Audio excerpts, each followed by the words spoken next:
How to change font in auto captions. Click Edit.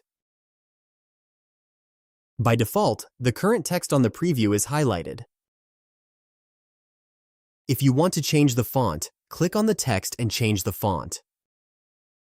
The change will be applied to all fonts in the current video.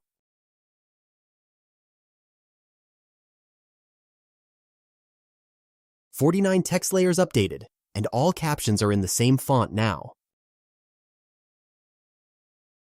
Same works for the font size. It updates in all captions. When you click on other text, the timeline is scrolled and you can see the preview right away.